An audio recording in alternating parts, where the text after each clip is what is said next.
I've got Rory and Kweku here. We're going to talk about all the topical talking points. Carrick is in a job. I mean, most of the big six want to get rid of their manager. Could it be Thomas Frank next? And we're going to be previewing some games as well.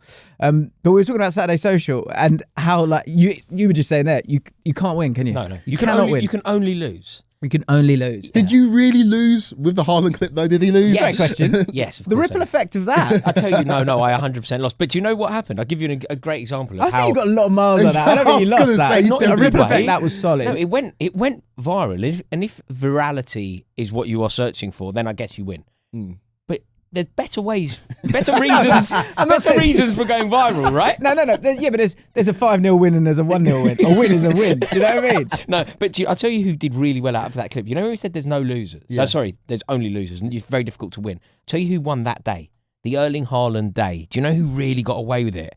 Because my take was so wrong. Because Thogden was on with it, wasn't he? If you listen to the entire clip, just for a few more seconds, what you will hear Thogden's prediction for player of the season. So I said Haaland might struggle.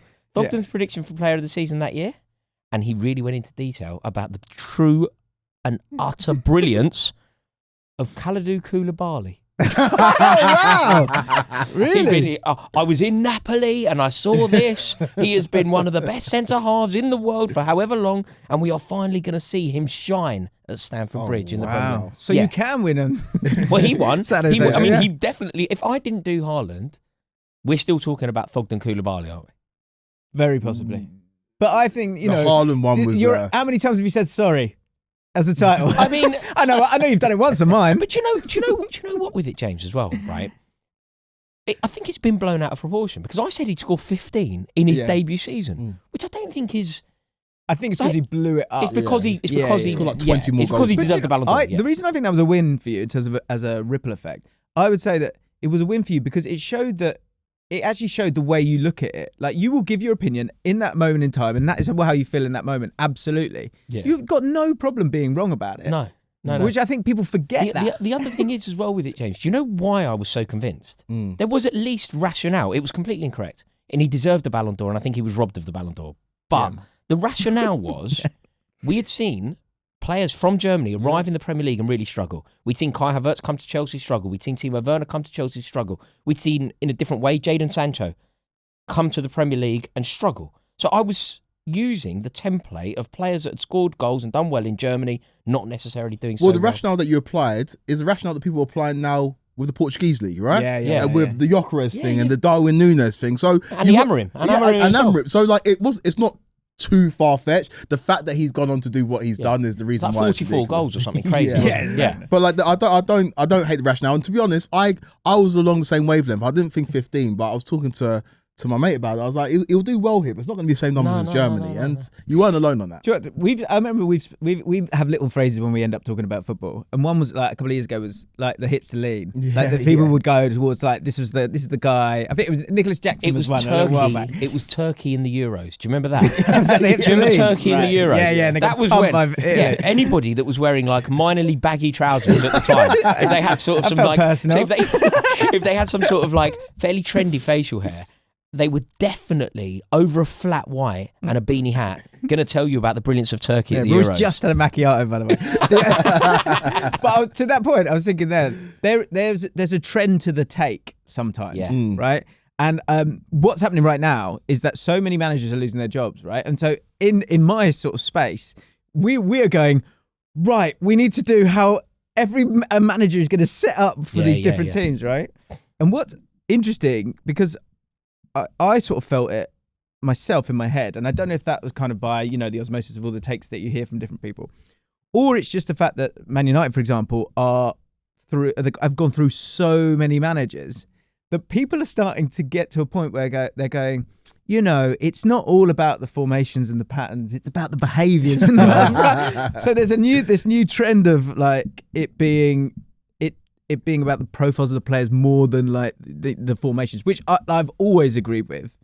But it's interesting to see, how takes trend or the way people want to think. With the Man United thing, though, they've just run out of things to say. They've just run out of explanations. So you are going to start seeing people just have different, maybe more nuanced takes about it, because what else can you say about it? I've adopted that. I've adopted a new approach to Manchester United. Okay, amazing. Because so as we're talking, it looks like Michael Carrick is on his way through. Ask you guys for a ripple effect. You've given us yours already, Rory. Well, we've discussed one at least, so that's fine. My ripple effect is that Michael Carrick being hired by Manchester United as the interim manager could lead them to continuing the cycle that they're in for another 2-3 years. Completely agree. Well, if nothing else, they're replacing an interim with an interim. Like, if nothing else, like in the most basic approach to football, that can't be good.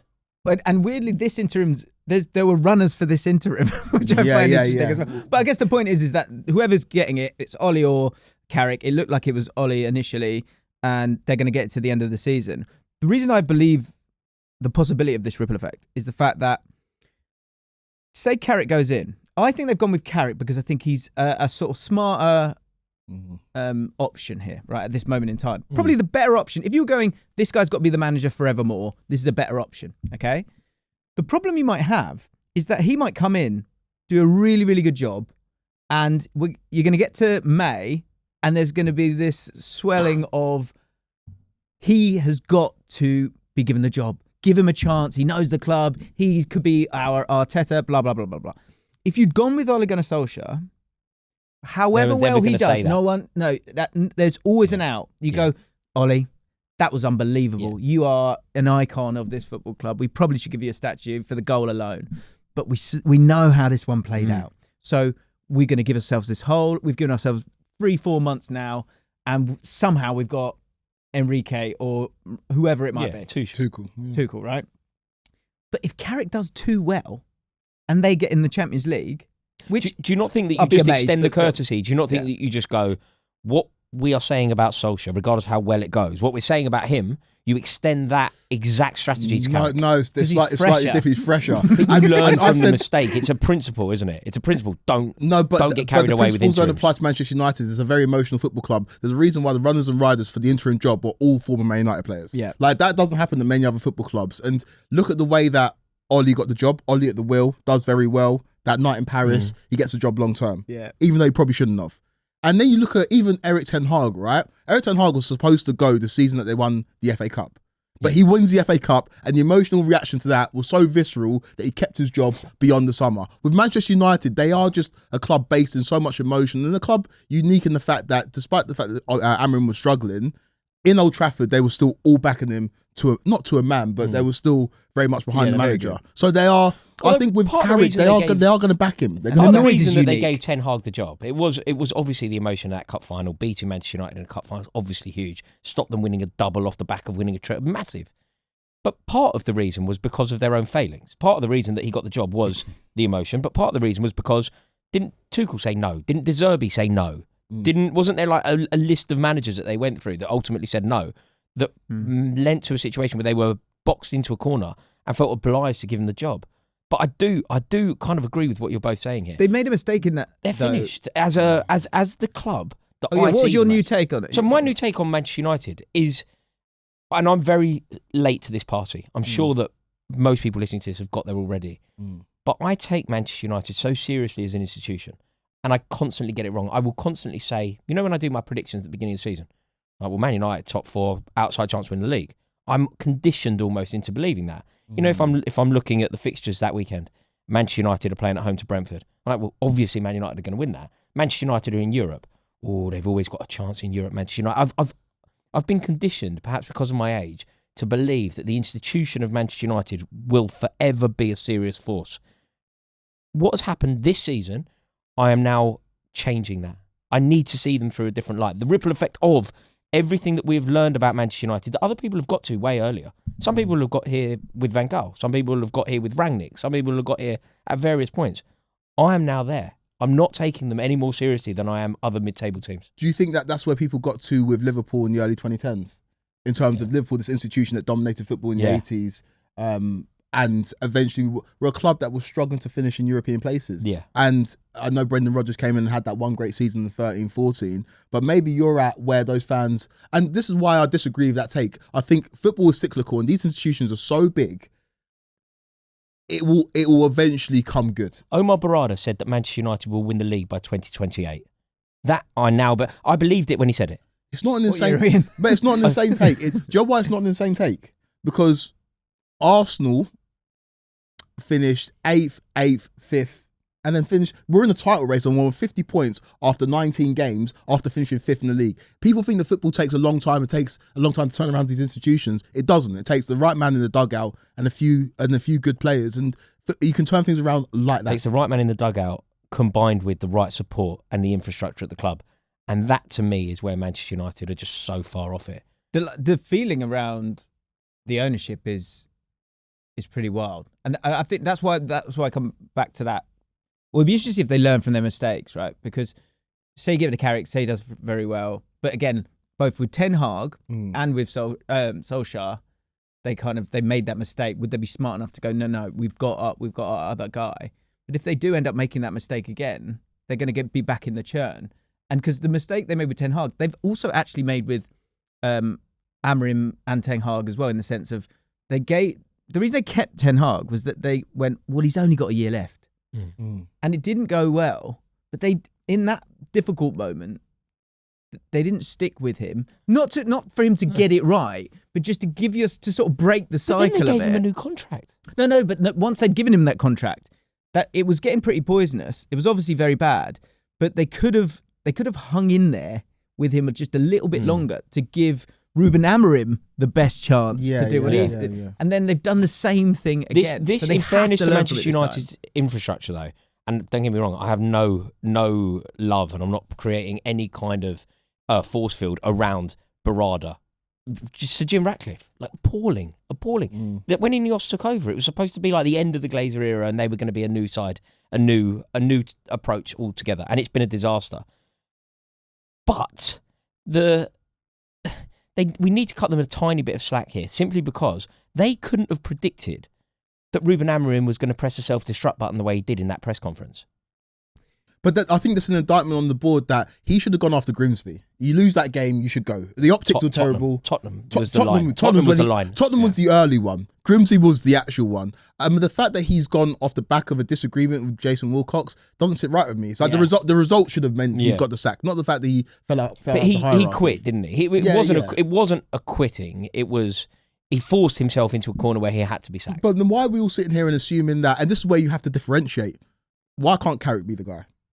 I'm not. That's not what I'm saying. I'm saying he could absolutely be the guy, but I'm saying the problem is you. How can you put this new kind of pressure on it. You don't think he'd be the guy? It's not what we've done this with Manchester United, and he might be the guy. But what you need to do when you're a club like Manchester United, and again I extend this to where I see Chelsea, Liam Rosenior might be the guy. Michael Carrick might be the guy. Maybe Ole Gunnar Solskjaer off the back of everything that's happened to him since. Maybe he really learned about football management in Turkey and he'll come back a new man. Maybe he'd be the guy. But we need to cut out the chance of failure. And the way that you do that is by appointing the very best. At the right time. Manchester United as a club, certainly this is why I see them that way. Throughout my lifetime until the last, decade, they would just appoint the very best from the top down. They would demand excellence from everyone involved at the club. And now you're telling me Michael Carrick might be the guy that didn't get Middlesbrough to the Premier League. He might be, but he probably won't be, whereas Antonio Conte probably will be. But to go back to the original point, and by the way, so George Elek, Ali and George are doing the Not the Top 20 podcast around the corner. George's going to try and come in and talk a little bit about Carrick, because he was... The guys are experts when it comes to EFL and Middlesbrough, and therefore Carrick at Middlesbrough, just to get a little taste of what you might expect from him.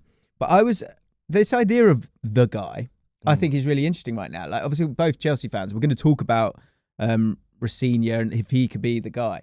But when I'm seeing, because the thing with how a manager sets up, what I've noticed in the sort of the YouTube landscape is that people are they're trying to be quicker and quicker and quicker with it. And I watched one this morning and I was thinking, how is it? Like, this is incredible how quick it was come out. But then the comments, there was that sort of, people were sort of, they were sort of forlorn. Is that the right word? Forlorn, very upset. They were kind of just like, oh, it's not about the manager anymore. Like, going back to the kind of initial point of that. And it made me think about Man United and this sort of DNA and all these like romanticisms of Man United and what they are.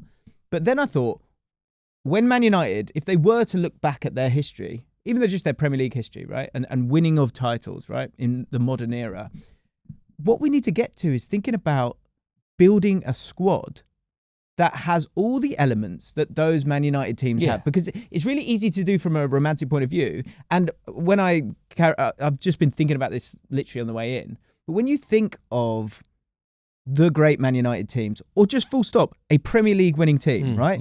You have two, for example, you have a goalkeeper who's just safe. Safe pair of hands, and you don't have to worry about it. All these things are going to be these things I'm going to say are going to be really, really obvious, right? You have two colossal centre backs that if you kind of left them on their own, they'd be fine. Every single great Man United team generally have been like that. Liverpool's great teams have been like that. This Arsenal team, if they go and win it, right, or have been so consistent for so long, they have that, right? Then you've got, with the fullbacks, you kind of have, they don't need to change the world, the fullbacks of a Premier League winning team. You probably need one who's really, really, really competent on both sides, like a Dennis Irwin or someone like that. You need steady players from that point of view. And then, again, I've not finished this off yet, but like, you need wingers that are too good and are going to beat their man. Generally. And you need a striker. I think you need a striker who's over 25. Yes, 100%. If you think of the Man United strikers through the years, Cole was the done deal. Sheringham was in his 30s. Cantona was. Mark Hughes, even go back to the early days. This is a great example of what we're doing here, right? The ingredients to win a league. You're so spot on. There are two things that I'd add to it, right? Spine is so important. So when we were great, it was Czech, Terry, Lampard, Drogba. What happened around that? Kind of was okay, but Czech, Terry, Lampard, Drogba. That's your spine. And then the other thing, and Manchester United have obviously got their versions of that, right? And the other thing, and I think is really important, I actually heard Nicky Butt does a great podcast with Paul Scholes. So if you ever listen, really good. Nicky Butt was talking about the importance of Brian Kidd at Manchester United. Youth, local, who get it, who get the club, who understand who the club are, who understand what the club mean. Which is why I think Manchester United fans are so desperate to see Kobe Mainoo play. Because it isn't only that he's obviously good enough to play for the team, but it's what he represents. It's what he brings to the squad. And the fans live vicariously through those players, and that's why for Liverpool, for example, it was such a dagger to lose Trent, because like those players are so important. On the Man United thing, though, I do have major questions about the institution. You talk about Man United in terms of them being this colossal kind of club that will never fall from grace.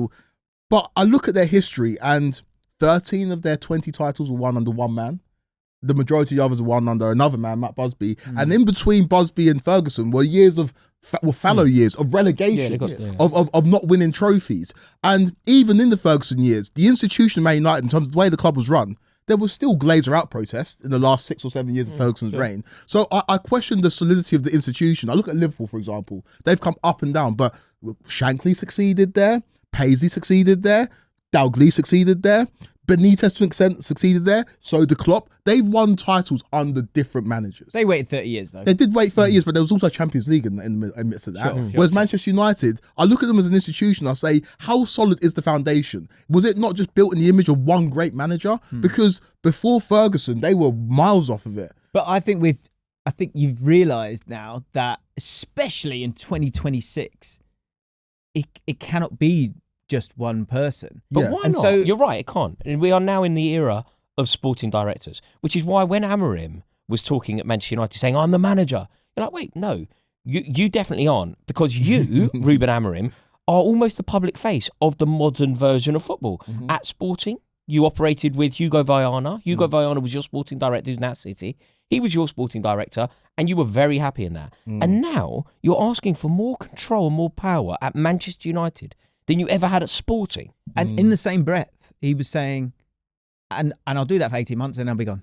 So that doesn't work either. But why now? Why do we all agree? And you've just said it there and given it, not necessarily your approval, but your tacit approval. You've put it forward as if this is the world today. And you're probably right, it is. But why? Why are we not having a Bob Paisley, a Jose Mourinho? So why do we not have clubs built in managers? I agree. Go on, you go, mate. Why not? I think there's a way. I think there's a way, but there is a way, but it requires a bit of luck, it requires patience, and it requires winning. Because when Jurgen Klopp, I don't know what his title was when he left the football club, but ostensibly he was the manager.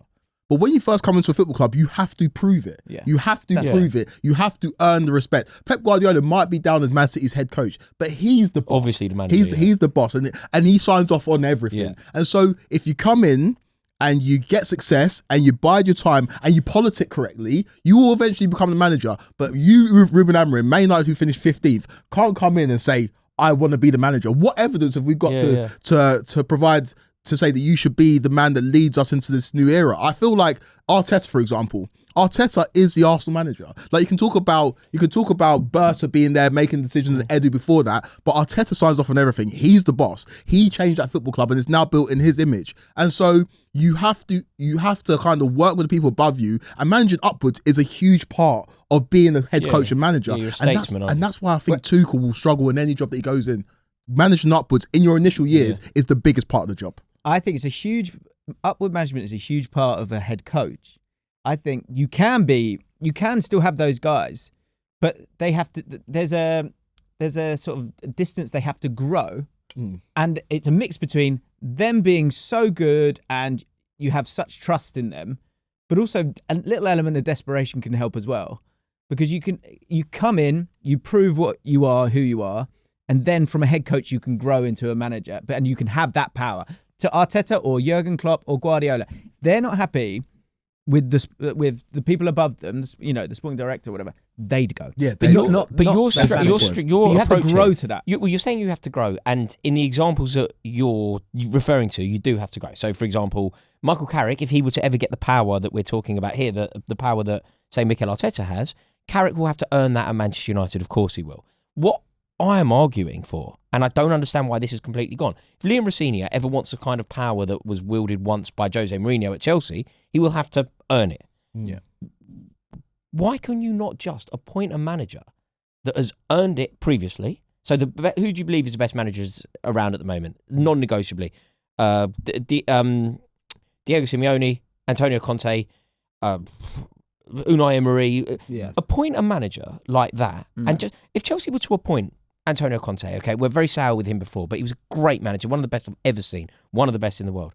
Appoint a manager like that and build the club in the image of that manager. But then if that manager has the propensity to blow up like a Conte or plays in a very specific way, if you go down that route, and for example, I don't know what Ten Hag's role was, but he was the manager and they signed Ten Hag players and they were stuck with Ten Hag players. And so if you take the gamble... They were hoping he'd be. They were hoping Ten Hag would be that kind of guy. But he never had the track record to prove it. I'm talking about build a club in the image of Luis Enrique. Do that. Everything you've learned from him. That. Yeah, but I'd like us to do that. Yeah. Like, why are we... I feel like, in most jobs, meritocracy wins. Yeah. You get to the very top and then you get the jobs. Whereas now I feel like what we're doing, particularly at Chelsea and Manchester United are talking about it, we're avoiding the elite. We're avoiding the top-tier managers.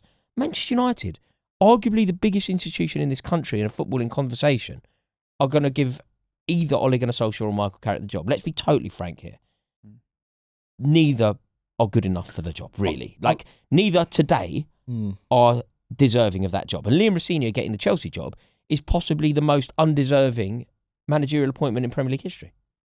But if you're looking at it is wild. It is wild that he's but I think if you're looking at giving a manager or giving a head coach, whether it's the manager role or the head coach role, it's the stature of the club. If you're looking at a club that's like aspirational, like an Aston Villa fully gave the keys to the kingdom to Unai Emery because they almost felt we're lucky to have you. Whereas that's the trust and desperation bit. That's the desperation. And then you can slot in the what do you want? But you can't do that with Leroy Rosenior. And I think to Man United, the Chelsea points, the problem you've got here is the sort of the embedding or the blowing up of a sort of whole club structure.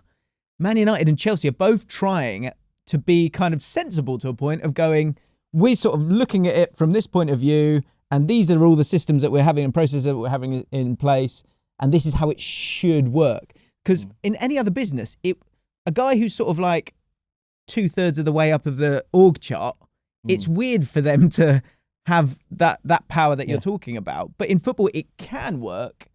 But I think we're in a place for Man United and Chelsea where Man United need to make a decision if they want a company man who's going to do as they're told.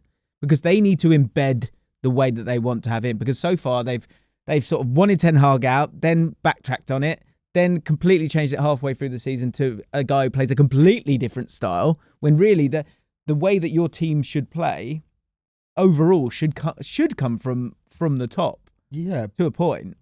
So they need to. That's the decision that they have to make. But they also have to wrestle with the fact that Manchester United, Liverpool, and Arsenal, the three legacy clubs in this country, the three clubs that I think will always be the three most popular clubs in this country.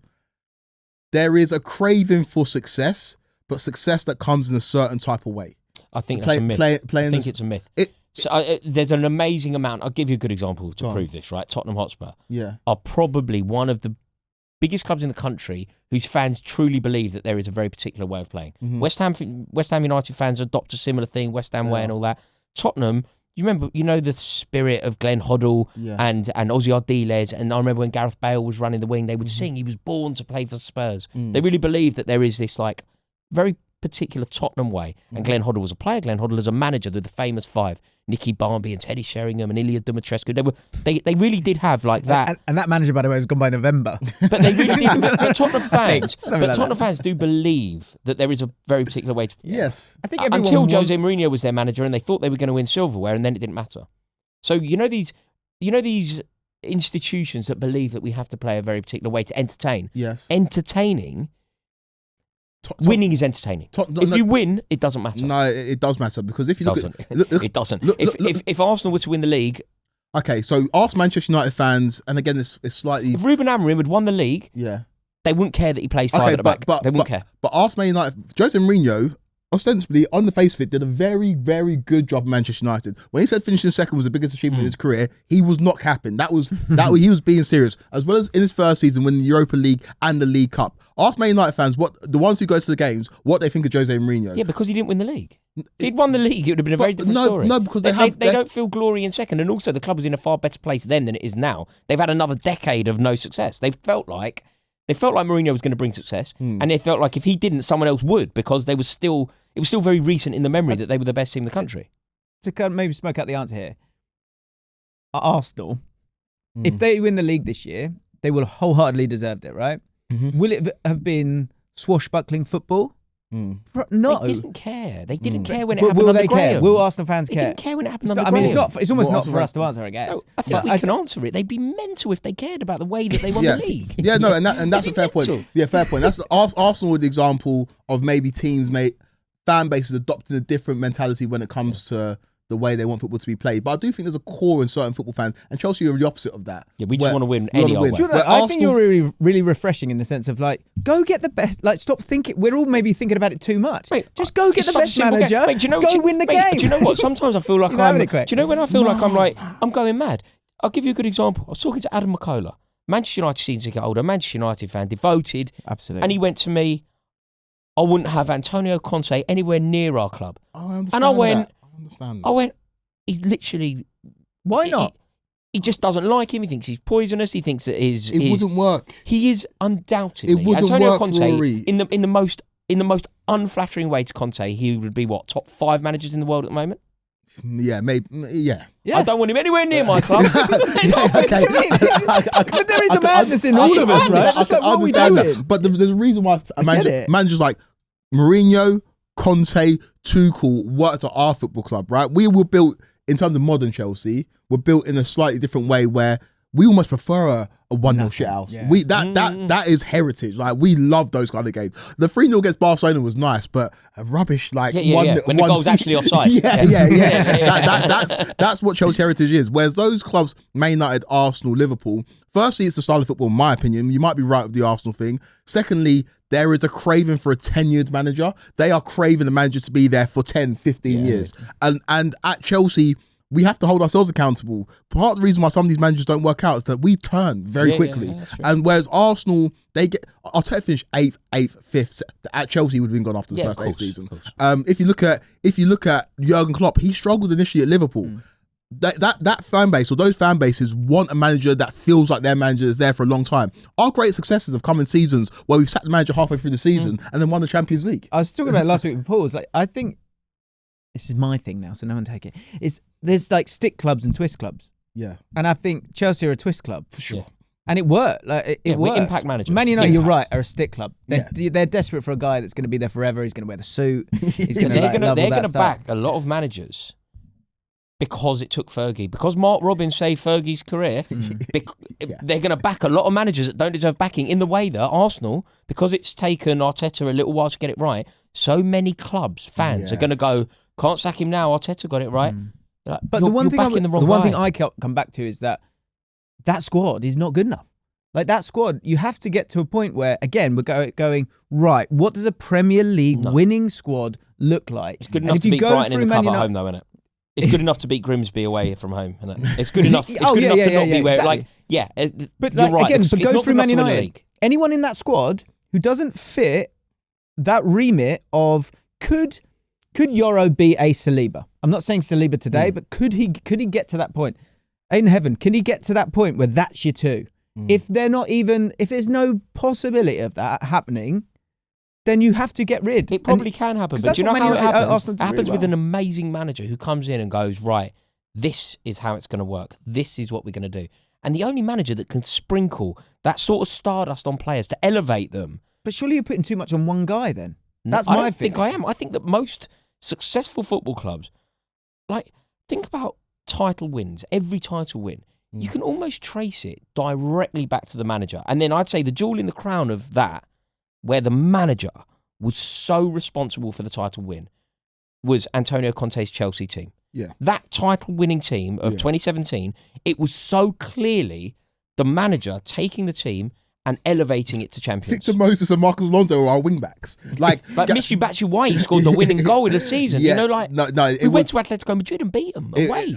And I do agree with that in terms of manager has their imprint. And again, I could never be a football manager, but I think it's overcomplicated because what you touched on in terms of the positions that you need, name me the worst goalkeeper to win the Premier League title. Most of them are Pantheon greats, right? You have to have a goalkeeper. Tim Flowers? Tim Flowers probably. Tim Flowers? Yeah, Tim Flowers Is that probably. the answer? I like Tim Flowers. Yeah, Tim Flowers. Yeah, but is he this is a great game. It's the worst Premier League title. Kasper Schmeichel? Fabian Barthez, but he's a World Cup winner. Brutal, isn't it? Yeah, maybe. They're generally elite, though. They're generally that's elite. the point. Yeah. They're generally elite. And centre back is imperative. You do not win a Premier League title. Two. Yeah. I think it's both. Yeah. But I do think that you get one and one elevates a substandard one. Look at what Van Dijk did for years. Terry and Cahill. Terry and Cahill. Cahill's a great player, but think about the perception of Gabriel before Saliba joined. Yeah. Gabriel was viewed as somebody who had the bozo gene. Saliba joins a more cerebral centre back, and it changed the whole face of the football club. Get one, and the others will be elevated. Like what Thiago Silva did to Rudiger. When Rudiger first joined Chelsea, not a laughing stock, but we weren't Sheffield United away under Lampard. Oh my God. Never seen a worse centre-half performance. Like, genuinely, people forget. Like, everyone sees Rudiger as this like icon. He was a clown when he first joined. My God, Sheffield United away.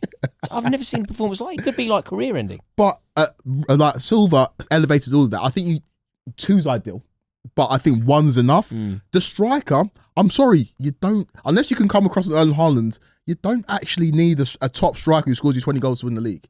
I don't know if I agree. That's. You need a goal getter. Our first two, we didn't. You've got to have a goal getter, though. Yeah, of course, a goal getter. Yeah. But that striker... Who's the guy who's absolutely, you're sure he's going to get you 20 for sure. Yeah. You have to have that. But he doesn't have to be the traditional front man. It can be somebody out wide who gives you 20 goals. I think what you need is a front line. You need a front line that are worthy of, between them all, 60. I mean, I guess in the face of that point, again, is this Arsenal side that is so well drilled that who's going to be the guy that's going to get the 20 for them? Saka's not what there Arsenal yet, have, and it's an interesting model, and I think if they don't win the league, trying to trace why they don't, I think they will for the record, but if say they don't win it, I think a lot of the post-mortem will revolve around Victor Gyökeres not being the guy to win them the league. Because what your centre-forward should be doing is either winning you the league with the goals that he scores or creating a situation where Lampard is scoring a winning goal for you. Yeah. Like what Arsenal, in theory, have. They might not have the one guy to score 30, but they should have half a dozen players to score a dozen.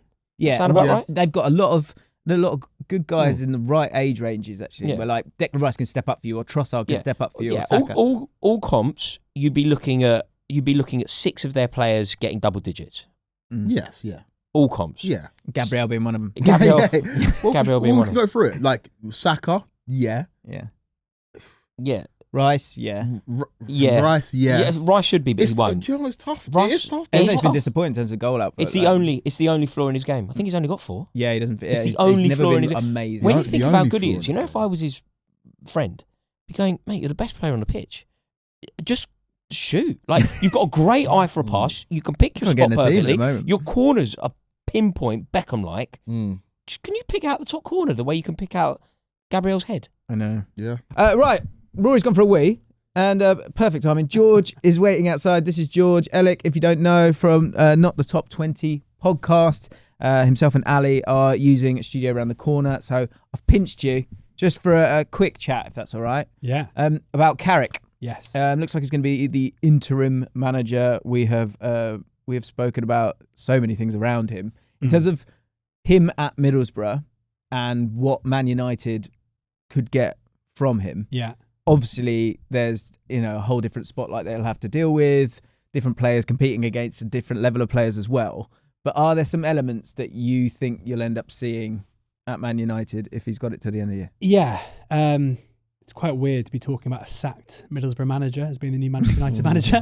That's kind of what we've just been talking about. Someone who was sacked for like performance-related reasons in the Championship. But yeah, there are a couple of things. Like, firstly, when he first came in at Borough in his first job, he joined mid-season for an underperforming side under Chris Wilder and led them on this absolutely crazy run to where they were for 22nd to 3rd or something. Yeah. So like there is an element there where either his kind of possibly like man management style or whatever it is, like, has a got that instant impact. So in that sense, I mean, it's obviously a small sample size of one, but he's come in before and immediately and immediately can happen. He's coming before and he's yeah, we've all been there. This podcast is sponsored by. So he's come in and he's improved the team straight away before. So that's got to be like a positive. I think in terms of personnel, Hayden Hackney wasn't on anyone's agenda as a footballer. He'd just had a loan at Scunthorpe when Carrick came in. Carrick immediately brought him into the side and turned him into a player that is now worth 20+ million. So I think particularly maybe for a Kobbie Mainoo, someone who is someone who needs a bit of freedom and a manager who's going to enable them to play with the kind of the handbrake off, I guess. Like, that is a positive. Yeah. Hackney did a few different roles there, didn't he, as well? Because he had Howson, who I feel like I've seen him a million times at Loftus Road.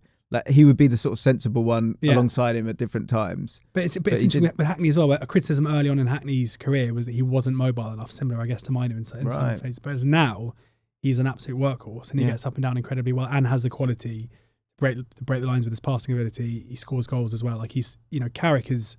I would love to know where Hayden Hackney would be right now if it wasn't for Michael Carrick. And that's not just because Carrick is a legendary midfielder or anything else. It's purely because when he came in, he spotted the talent. He gave him the platform. He played him loads early on, even though he hadn't really played any football at that level before. So those are the positive things. Also, I guess, from my mind, in a similar way to like Rosenior and his time at Hull and Derby, where I think the football that Carrick wants to play is better suited by having better players.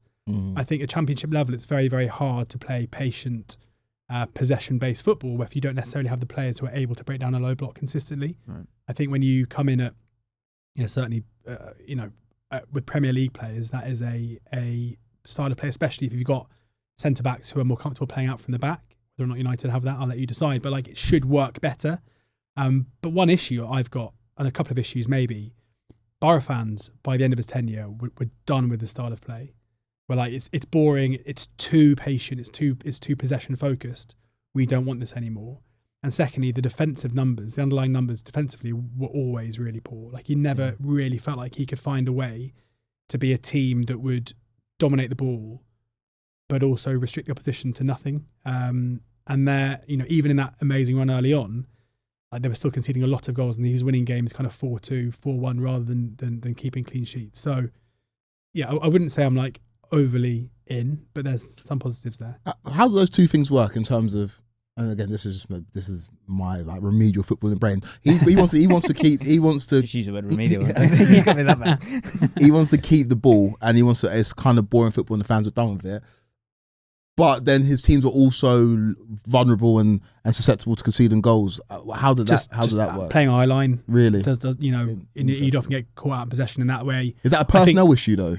Yeah, definitely. Possibly could be. It's very different. Who'd been playing centre back for a lot of his time there. Kind of Paddy McNair, like a very good Championship centre back, who's a good footballer, but is he necessarily going to be able to play that way? We see it quite consistently, I would say, at Championship level, where teams who like to dominate possession and play with a high line. I think if you look at the probably quality of chance rather than volume of chance, the Borough conceded would have been very high because of the space they left him behind. Also, a lower level of team, especially in the Championship, there'll be mistakes. Yeah. And the opposition are happy to pop it over the top and be a bit more direct themselves. Obviously, we're seeing the Premier League more now, but I think that in the Championship, people have not been afraid of that in the past. And so then you're through on goal and you get those opportunities. I went to a game between Middlesbrough and Argyle back in, it must have been a year and a half or so ago now. Was that home or away? Away, yeah. Right, either way, that's a trick. I know. and in that game, in every single facet, Borough were dominant. But apart from every time they took the lead, Argyle would kind of get back on the front foot again and peg them back. And it was a high-scoring game end-to-end consistently where, Borough were able to basically make their dominance count in terms of personnel. But that kind of soft belly was always an issue for them. So to me, it just comes down to the fact that if Michael Carrick wasn't Michael Carrick and hadn't played for United, he wouldn't be in the conversation for this job, obviously. So how has it come to pass that we're here?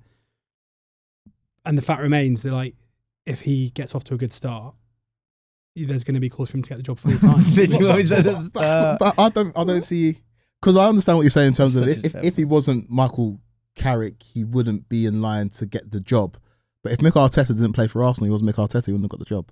And I don't want to penalise somebody for going down to the Championship and getting experience. I definitely agree with that. Then having not done that, sat in the background and then managed to get a top job because there was a vacancy. And so it's a similar thing to Frank Lampard, where people talk about the Derby team and because he didn't get them up, people talk about the regression. But we saw the semblance of a good manager in the Championship, and he came to Chelsea and did a very good job. And so I feel like because Carrick has gone out and tried it and maybe it hasn't worked, it shouldn't stain him, and it shouldn't then stop him from getting the job long term. If you assess it objectively, he does a really good job at Manchester United. I think that shouldn't stop him getting the job long term. I definitely agree, and I think that you can't look at managers as being like commodities who have a certain level, and if they do one thing there, it doesn't mean it's going to work somewhere else. Like I'm sure Carrick would have learned an unbelievable amount in the 3 years or so he was at Middlesbrough, and you have to look at it was like when Vincent Kompany got the got the Bayern job off the back of that season at Burnley in the Premier League. Everyone was like, what's going on here?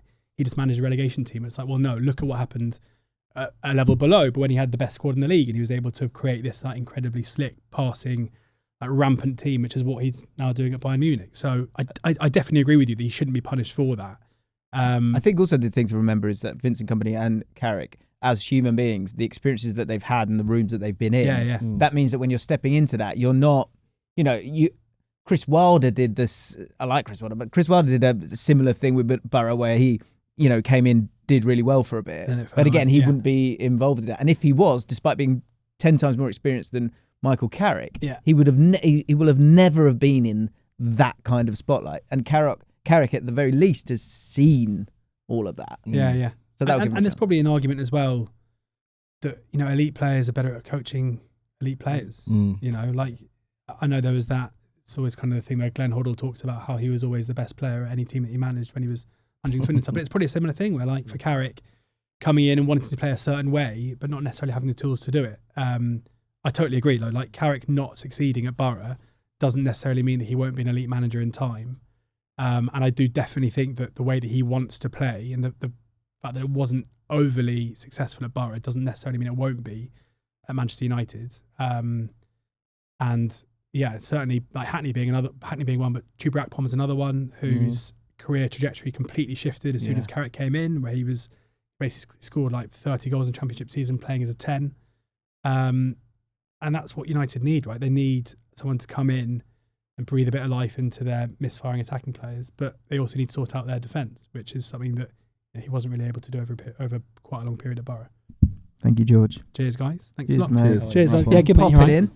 Liam Rosenior's first game and him kind of being in the job. We're going to do a whole podcast looking at the players and the futures of those guys and how you see them getting on.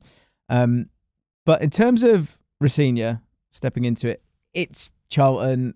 You should be winning that game, like understandably. Kind of saw some elements of what he kind of maybe wants to do. The thing I kind of wanted to focus on more was like his, I guess, use of the media and how intelligent he is in terms of talking in front of the media. I think he is really, really well spoken, which obviously was chatting about like upward management. I think he'll be fine at that.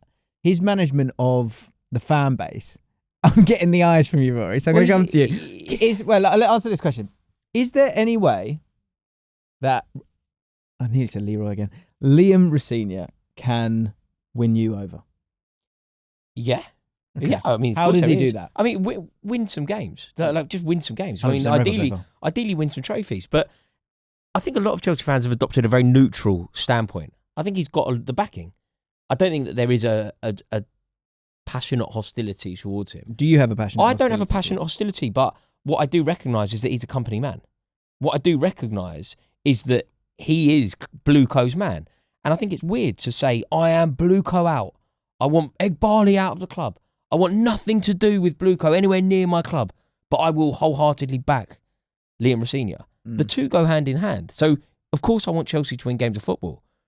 But I'm also aware that the only reason that Liam Rosenior has got the job, he hasn't earned it. It's not a meritocratic appointment. It is an appointment based purely off the fact that he will do exactly what the sporting directors want him to do. And I don't really like the manager of Chelsea Football Club being dictated to by the sporting directors and the owner of the club. That's your main issue. Yeah. Because I guess Maresca, who was, the phrase I kept hearing once Maresca had gone, was that he was supposed to be he wasn't a yes man. man. This is the problem. And this is what I think is a really, really worrying example of where Chelsea are. You think about the managers that haven't been able to work under Blue Co. You think about the managers that have already said, I cannot work under Bedard Egbali or Todd Bowley at the time. Some of them you can perhaps understand. You can rationalise. Maybe it wasn't totally Egbali's fault when Tuchel had to leave. Tuchel is an excellent manager, but he's also volatile. Yeah. So you and can they kind inherited them as well. Right, and they inherited him. So you can kind of make sense of that one. It gets progressively worse until it gets to Enzo Maresca. And with Enzo Maresca, Enzo Maresca was given the job primarily because he was a yes man. He was plucked off the bench in the Championship at Leicester, given the job ultimately because of a pre-existing relationship and friendship with Pep Guardiola, and given the Chelsea job, a job that he should be grateful to have. Even the yes man Maresca, who should be grateful for the job, went, I can't work under these bozos. Even he said it. Yeah. So now they've had to go even lower into the food chain of managers and appoint someone that is even more grateful for the job than Enzo Maresca would have been, and employ the true definition of a yes man, Liam Rosenior. Does it matter if he's a yes man if he's talented enough? Because ultimately he has to get. So in his post match, I thought it was really interesting that he spoke about. He was like, he kind of wanted to get away from tactics. He wanted to talk about the kind of human side. I saw a great interview where he told us that he was doing tactics at school. See, these are things that I've got. You're not buying it. I'll answer your first question. Go on. In terms of being a yes man, it depends if you're looking at it as a Chelsea fan. As a Chelsea fan, if you've got a problem with Clear Lake or Blue Co. in terms of things they're doing off the pitch, in terms of the way they're taking football away from the Chelsea fans, then yeah, it is a problem. He's a yes man. If it comes to the performance on the pitch, if this model works and we do start winning trophies, then there's not a problem. He's a yes man. But you can't. You can't. You can't. Yeah. You can't win trophies under this model. Like you just can't. Okay, so that remains to be seen because we thought we were on track for it. And maybe you were one of the few Chelsea fans, but after the season we had last year, where we won the Club World Cup, we finished 4th, we won the Conference League, and then we started the season the way we did, going into the Arsenal game, if you put Chelsea fans on a lie detector test saying, is this model working? They would have sat there and listed why Cucurella is one of the best left backs in the world, why Cole Palmer is one of the best players in the world, why Moise Caicedo is one of the best players in the world, why Robert Sanchez has turned things around, why all of these players are amazing footballers. Sorry. And then we go on a bad run of form and all of a sudden the perspective of the project changes. And that is the facts of the matter. I think the project has always been failing. For every one example of Cole Palmer, and let's understand that Cole Palmer was a fluke. The only reason that Chelsea ended up with Cole Palmer was because the Lucas Paquetá move to Man City collapsed. Right. Cole Palmer was supposed to go in the opposite direction to West Ham United. The move collapsed for the reasons that we know about. Therefore, Cole Palmer ended up at Chelsea. Good ripple effect as well. Right. So it's a great ripple effect. That's a good one. And for every Cole Palmer, or who are the success stories? Caicedo, Palmer, Esteval?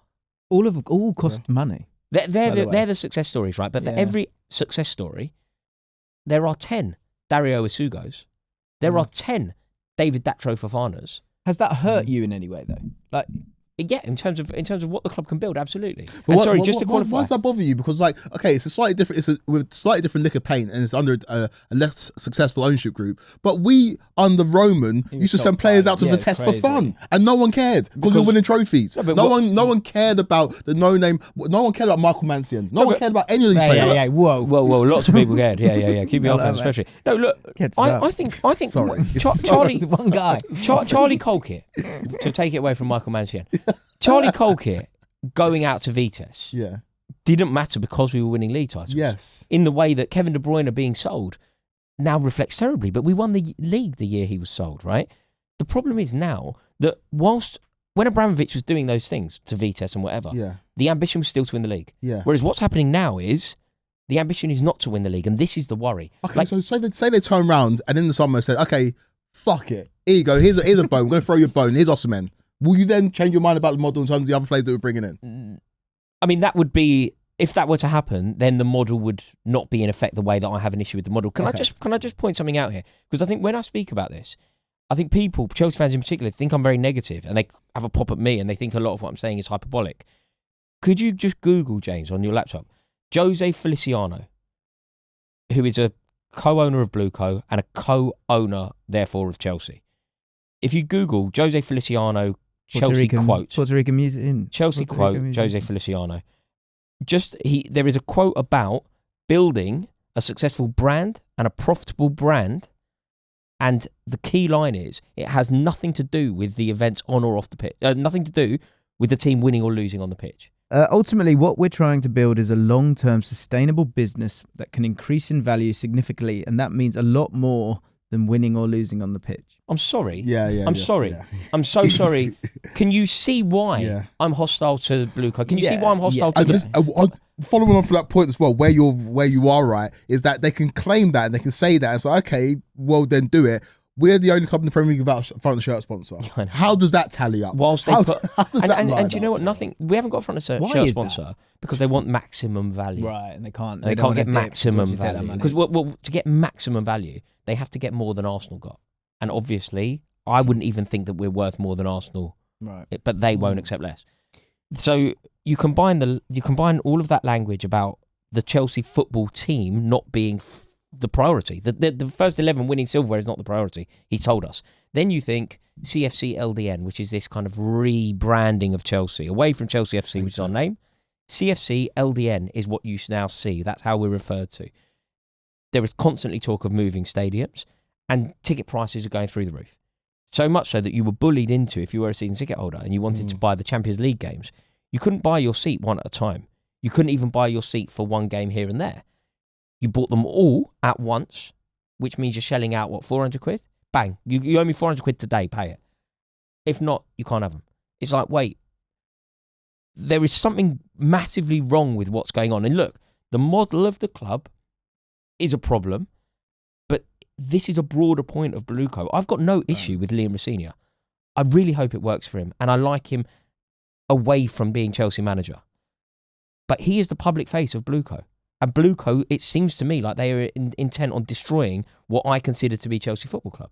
And that quote, if you don't take my word for it, a co-owner of Chelsea is telling us that winning and losing on the pitch is nothing to do with what we're about. Well, that's the main part of the quote that's problematic, because... And the business part of it. Yeah, and the financial part of it. Yeah, okay, for sure. I think why Chelsea fans are so kind of enraged is that we were the only fan base of one of the traditional top clubs in the country that had zero problem with our owner. Think about FSG out. Think about Glazer out. Think about Kroenke out. Think about all of those out.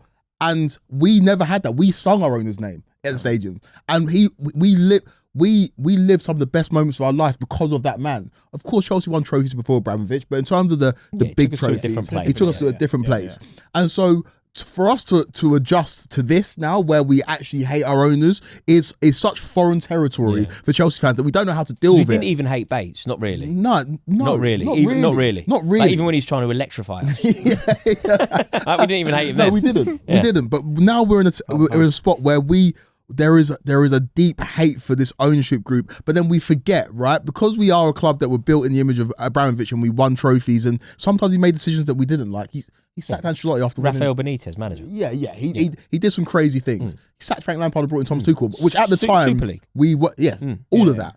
But so now as Chelsea fans, when we do get a bit of success like we had in the summer, we are quick to forget. We're like, okay, no, it's working. This is what it's supposed to be. We're back straight away, and you forget that Arsenal post Arsene Wenger, or Arsenal post their dominant era, they are 21 years into their rebuild. Man United are 13 years into rebuild. It took Liverpool 30 years. So for us to think that with a new owner coming in, a new ownership group coming in, and a completely different philosophy, for Chelsea fans to expect success now, when you look at those three legacy clubs and how long it took them to come back, I think we need to buckle up. Though, the reason why I think we are slightly permitted to have this feeling, they took over the team that were champions of Europe. No new ownership. When you're inheriting a football club, they literally, this isn't again hyperbole, they literally took over the best team in the world. Fact, because we won the Club World Cup. Currently are the best team in the world. And currently are. Right, so they took over the team that were the best team in the world. We won the Club World Cup, the Super Cup, and the Champions League, didn't we? Yeah. That's the club that they took over. Therefore, all they really had to do was maintain. Like, don't sack Petr Cech and Marina Granovskaya immediately. Where did you finish in the league that year, though? What, we won the Champions League? Third. Right. Well, can I ask you both? Did you know that quote until I just brought it to your attention? Do you see? You did. Yeah. Do you see why? Do you see what's quite interesting though? The PR that should be, particularly somebody like you who immerses himself in football. I feel like the world should hear that. I think I get it. Do you know what I mean? My issue is that I generally just stay on the football. No, but you're not gonna hear it, and I think it's more sinister. I don't know if I'm gonna go all weird about this, right? But I think that there is like a PR thing. I genuinely believe that there is some sort of like PR machine that is stopping you hearing that. I also believe that there's a PR machine around Chelsea. Like, we're kind of gaslit into believing that things are good, and we're kind of gaslit into believing that some of the players are good. I remember when Trevor Chalobah, who's one of our best centre-halves now, remember a while ago they tried to force him out of the club. They sent him off to Palace. They were telling us Tosin Adarabioyo is better than him. And there were pieces from journalists that I rate telling me that Tosin Adarabioyo is better. And I was like, no, he's not. They did it when Conor Gallagher went. When they were trying to get Conor Gallagher out of the club, they're like, Kiernan Dewsbury-Hall's better. I'm like, what planet are you on? No manager in world football would pick Kiernan Dewsbury-Hall, who was in the Championship, over Conor Gallagher, who was in the England squad that were capable of winning silverware. And I feel like there is this PR machine that is churning out positive Blueco things, hiding quotes like that. But that paranoia stems from the fact that we're not doing well. Because that's how Arsenal fans felt when they weren't doing well. That's how Liverpool fans felt when they weren't doing well. It's like that we are being gaslit and we can't do anything about it, and these owners are working against us. And that's how you feel when you're not doing well. But and bear in mind, FSG didn't change, and the Cronkies didn't sell. And if this model, I'm not saying it's going to work. No, they need to just evolve the model. We need to sign the odd 30. We just need to look. I'm ready to back Blueco, right? Yeah. Right. I'm ready to back them. All they need to do, sign a couple of 30-year-olds. Yeah. Change the model. Let's bring in an elite gaffer, and then let's go. Because that's the thing I come back to. I see we haven't seen all of the vision because it's not played out yet. But I appreciate and understand that, and I thought that it was moving in the right direction because you were going, hang on a minute, there's like 50 odd players here. But then Maresca went, chop, there's 23 now. And then that 23 did, what Chelsea achieved last year and had another year under the belt, just like Arsenal got better. So then the next stage for me that I'm waiting to see, that we've not seen yet, and so if we're 3 years down the line and it's still in this same, it's still got the same strategy, is a problem. But if you get to a point where you go, we really didn't know who were the players that, going back to like the Man United thing, could go and win a league. We've now got 4 or 5, and we've got a couple of good floor squad players. You're now only looking for a lot, you're only looking for 3 or 4. So the strategy needs to change into that. That geezer's told us the ambition, right? But I can even let's make it a football rather than a quote. I'll make you a football example that demonstrates this perfectly. Noni Madueke. We were told that Noni Madueke is going to be part of our team and part of the new gen of Chelsea. And whatever you think of Noni Madueke, he was quite a good player for us last season. Yeah. He got into the England squad. Tuchel rates him. Decent player. We, as a club, decided to sell Noni Madueke. That wasn't what we were told he was going to be. This new project, this new gen, like we're building. So you're not selling one of your starters if you're building. But okay, they told us they're selling him. You go, okay, I can rationalise it. I don't agree with it yet, but I could. You're going to profit on Madueke. Okay, great. What are we going to do? Who are we going to bring in instead? Because if you want to sell Madueke, that's fine. And if you want to win the league, it's kind of fine. If you then go and sign Eberechi Eze.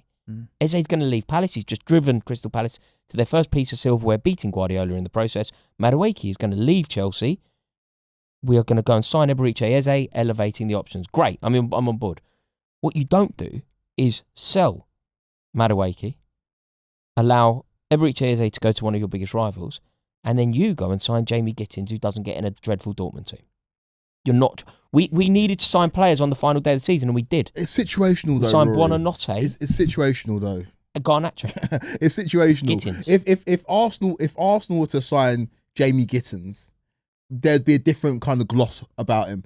These players are coming to a situation which is not a stable situation. Like, and for every Madueke, You don't sign Gittins if you want to win a league but every title, mate. Madueke that you sell, like you can point to a Mason Mount that we sold. They probably say that's probably good business. Probably start look at Kai Havertz, like he might win the league at Arsenal, but we got money back for him. That's probably good business. Do you know what I mean? There's been evidence of that. But the players that you bring in have to be better than the players that you leave. Yes, So right. if you want to get better. Yeah, And I would say that of all the players that you've mentioned there, we haven't elevated. Like bringing in, allowing Madueke to leave and bringing in Gittins. We have.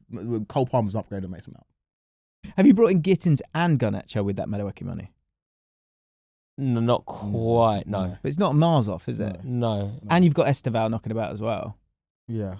I appreciate Esteval that. I think the body of evidence is not there for me yet. No. As in of them not trying to kind of make the right. I think they're still in this like planting. Do you think you can win a league? phase. You know, when we were talking about the ingredients to win a league and we were talking about spines and back fours and goalkeepers, you win a league with kids? Not this year, but I think Chelsea in. This is what I mean. You now need to go, just like Man United with Chelsea, go, okay, Levi Colwell can be that, right? Yeah. New goalkeeper. That's you happening. needed. I'm doing the second podcast now, but like you need to go through that team and kind of go, who are the guys that are going to win us the Premier League title, and the rest can either be happy as squad players or you need to find that. Esteval is one of those. You know what I mean? Yeah. But the vision and the strategy needs to tweak. That's what Arsenal did. Arsenal bought a certain amount of player. Then they went. Declan Rice 100 mil. Yeah. Then they spent that little bit of money. If our business in the summer had gone Donnarumma, Gahey, Eze, and we were still in, I would say fair play to Boo. Here we go. Yeah, here we go. And you can still sign your Delaps if you want. You can still sign your João Pedros. And if you really want to do it, go and get your Buonanottes in as well. Just on the off chance that it lands. But you have to go and sign. The best keeper in the world, arguably, became available. Abramovich signs him in that circumstance. Yeah. England's best centre-half became available. But we didn't have any centre-halves. But in the world of like, okay, so the way that Abramovich went about things, he would have bought him. It was a world before PSR and FFP, and he could afford to bring in Andrei Shevchenko and it not work. Do you know what I mean? And he could Torres and whoever. Donnarumma was cheap. Yeah, Donnarumma was cheap, but he would have been relatively cheap. But Donnarumma would come in on a salary more than Cole Palmer. It just doesn't work. You can't do that. You can't bring the goalkeeper to be on more money than Cole Palmer. But this is an arbitrary. Elevate Cole Palmer's wages then. If he's as good as everyone thinks he is. Well, then that's the problem. That's where we come back to. It's a problem in the model because you can't do that because you have to elevate Caicedo's salary. You have to inflate Enzo Fernandez's salary. But this arbitrary and 150 cap that we have is pointless, isn't it? Yeah, do you want to win a league title? Because if you want to win a league title, Donnarumma's going to cost you $400,000 a week. Yeah, and pay it then. But what's Declan Rice on? But in this era of football, you can't do it. Can I just talk on the Rosenior really quickly? Yeah. I really hope he succeeds. I really hope he succeeds for various reasons.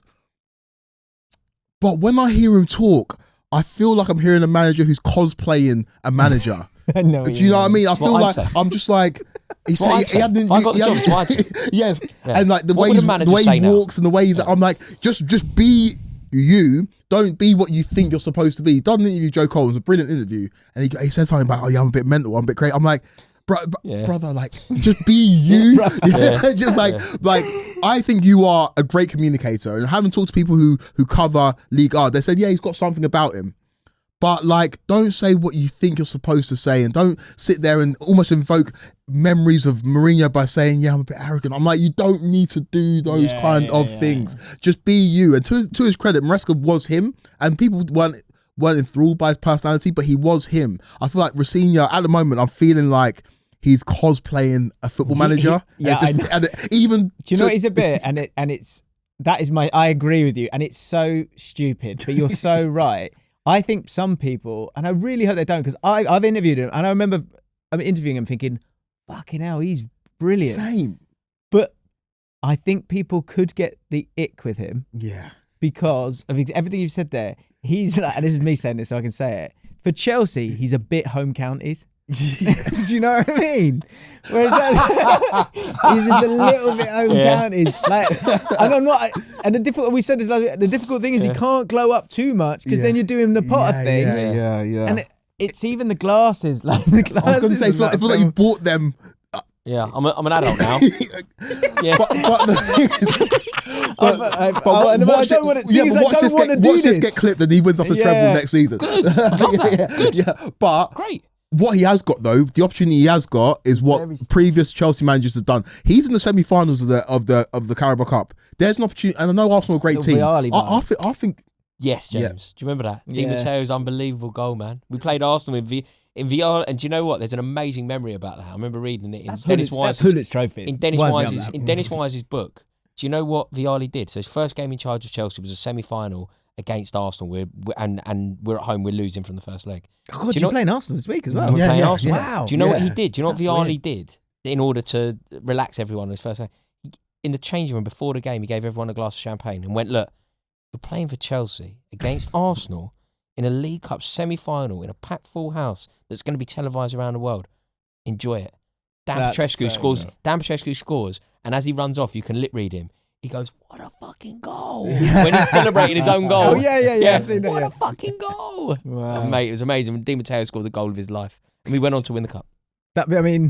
Maybe give everyone a glass of champagne. Leave Rosenior, give everyone a glass of champagne, mate. But if I hear that, you're gonna hate it. That's the difficulty. Vialli could do that. But then what can he do right? Do you know what I mean? Because I feel bad for feeling like this. I think he's got to keep his head down. Yeah, he's got to be really quiet. But then I don't want you to kind of like shrink, and I don't want you to like, if this is who you are, and maybe this is what it is. Maybe he's just a bit of a strange, but I think the top foot managers are weirdos. Pep's a weirdo. Arteta's a weirdo. I'm not calling him a weirdo, but there's something about him that I'm just not. I don't see the anger. It's the anger. Like Pep, you're a bit like, yeah. Like Liam, you'd be like, I'm really mean. I'm really mean. I'm really arrogant and I'm really mean. Yeah. It's like when Graham Potter started swearing. Do you remember when Graham Potter started swearing? Yeah. Graham Potter, you don't want to fuck with me. No, that's the hard shit. Because like Ruben Amorim kind of came in. It's the trend of the take as well. Because Ruben Amorim came in and he was like, he was all good looking and like, I know what I'm talking about. And then it was just a little bit too much. And is he trying to do that? The Amorim one, I believe though, that he came in the Valentino, he came in the Moncler, and I said, no, that's you. I don't know what it is. I don't know. And maybe we were talking earlier, and I said we shouldn't condemn Carrick for going down and trying at different leagues. And maybe for a senior never had a job in football, and they just plucked him out of nowhere. I'll be like, oh, I'm a bit must more. Be the guy. Yeah, must be the guy. Problem. Bottom line is, I'm not going to pretend now that I know much about Lons, but they're top of the league, and they spent half of what Strasbourg spent. 7th in the league, and they haven't won in 5, and he's got the Chelsea job. It's well. We're going to do our second podcast, so I'm going to wrap it up there. Amazing. Outrageous on Graham Potter, by the way. Fuck with me. I tell you what, I'll chuck it to the comments, guys. If Graham Potter had never taken the Chelsea job, where would he be now? Let us know in the comments. And I'm going to be, because we're doing the podcast on Monday now, we're going to put out a tweet and get your ripple effects in the podcast. Speaking of which, let me just do it quickly. Nathan Wesley. The number of clubs sacking their managers recently, is the lack of competition for decent managers meaning others under pressure are going to be given longer than normal? For example, Nuno, Thomas Frank, Parker, and Dyche? Quick answer on that. No, I think those managers will be given time, or they'll get sacked and an interim will come in, because I believe after the World Cup, the manager market will explode. Yeah. It will go absolutely crazy in terms of the managers available. Tuchel becomes available. I think Nagelsmann becomes available. Yeah. It will, About 5 elite level managers that could all move. This summer. Pochettino's now available. I think after the World Cup, it will go crazy. So we'll see a lot of interim managers, or we'll see clubs just biding their time. Amazing. Nathan, thank you for that. Get your ripple effects in the comments, and we will read out the best ones next week. Cheers.